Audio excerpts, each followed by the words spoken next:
룻기 2장 17절부터 23절 말씀 교독합니다.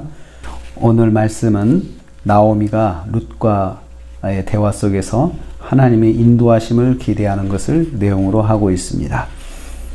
그래서 오늘 말씀의 제목을 인도하시는 하나님이라는 제목으로 은혜 받기로 원합니다. 룻이 시어머니에게 하루 일정을 이제 보고하며 나누고 있습니다. 17절부터 19절 말씀입니다. 이 밭에서 저녁까지 이삭을 주운 룻이 집으로 돌아가 시어머니하고 하루 일과를 나누게 됩니다. 그래서 17절부터 이제 대화가 나오는데요. 이 대화 속에서 룻이 어떤 사람인지 보고 볼 수가 있습니다. 또 나오미와 룻 사이가 어떤 사이인지 알 수가 있습니다. 룻이 남겨온 음식을 이제 시어머니를 대접을 했다라고 그렇게 말하고 있습니다. 자기가 배불리 먹고 남겼다라고 했는데 사실 그 일하는 사람에게 음식을 나눠주는 것이 얼마나 되겠어요? 자기가 먹을 만큼 먹은 게 아니고 그냥 이 정도면 됐다 하고 난 이 정도면 배불러 라고 생각하고 집에 있는 어머니를 생각해서 음식을 나눠 남겨온 거겠죠. 그리고 이제 음식을 대접받으며 나오미가 질문을 합니다. 어디서 오늘 일했니? 라고 물어보죠. 그러니까 룻이 보아스의 밭에서 일했다고 말을 합니다. 여기서 성경은 룻과 이 며느리 룻과 시어머니 나오미가 어떤 사이인지 잘 말씀하고 있습니다. 룻이 자기가 그냥 어쩔 수 없이 자기는 어떻게 본 마음은 그게 아닌데 시어머니하고 떠날 수 없어서 따라왔으니까 얼마나 어떻게 보면 인간적으로 볼 때 시어머니, 늙은 시어머니를 학대할 수도 있죠. 그런데 그런 마음이 전혀 없는 사람인 것을 보여주고 있어요.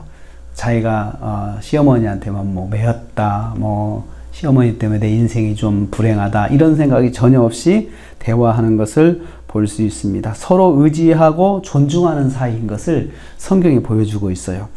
그래서 하나님의 인도하심을 받으려면 가족끼리도 서로 의지하고 존중하는 그런 모습이 있어야 가정 안에 하나님의 인도하심이 있다라는 것을 우리는 여기서 볼 수가 있습니다. 가족끼리 서로 싸우고 다투면서 하나님의 인도하심을 기대할 수는 없잖아요. 그래서 그런 가정에 하나님이 인도하시는 것을 볼 수 있습니다. 두 번째로 나오미는 하나님께서 기업 물을 자에게 인도하심을 깨달았습니다. 대화하는 가운데 20절부터 보면은요, 이 보아스의 밭에서 일했다고 하니까 보아스 하니까 딱 생각이 나는 거죠. 우리 친족 중에 한 사람인데 기업 물을 자 중에 한 사람이다. 이 말은 이제 룻을 거둘 수 있는 사람 중에 한 사람이다 라는 것을 이 나오미가 깨닫습니다. 그래서 하나님의 인도하심, 하나님께서 인도하시고 있구나 라는 것을 지금 나오미가 깨닫고 있는 것을 여기서 말씀하고 있습니다. 자, 결과는 어떻게 될지 모릅니다. 결과는 어떻게 될지 모르지만 하나님께 맡기고 이제 하나님께서 인도하시겠구나 라는 그런 마음을 가지는 그 자세가 필요합니다. 자신이 해야 할 일은 우리는 하나님께 맡기는 것이고 또 하나는 내가 할 일이 무엇인가 생각을 해 보는 것입니다.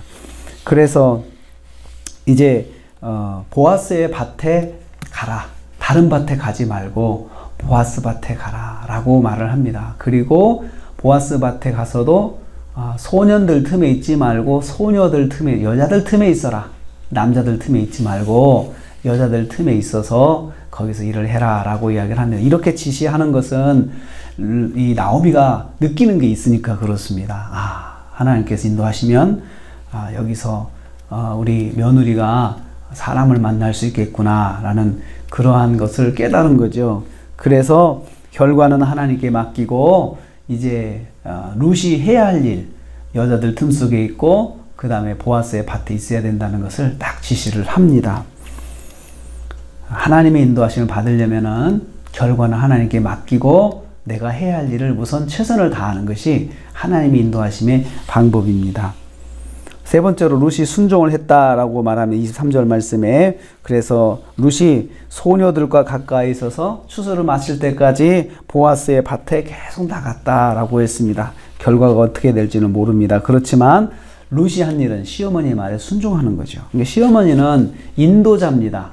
인도자고 룻은 당사자인데 하나님의 인도하심을 받으려면 그래도 사람 가운데도 인도자가 또 필요합니다. 또 이렇게 해야 된다. 먼저 아는 사람이, 하나님을 아는 사람이 인도할 때 인도자의 말을 듣고 순종하는 것도 하나님의 역사를 위해서 꼭 필요한 과정 중에 하나입니다.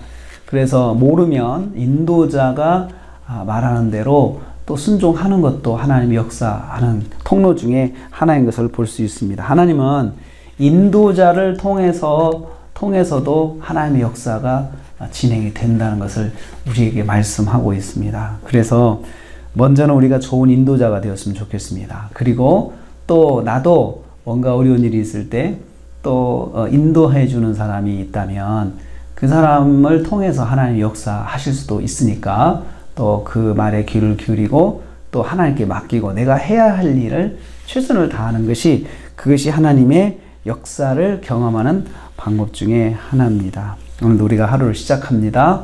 하나님께서 우리가 해야 할 일에 최선을 다할 때 하나님의 역사가 나타납니다.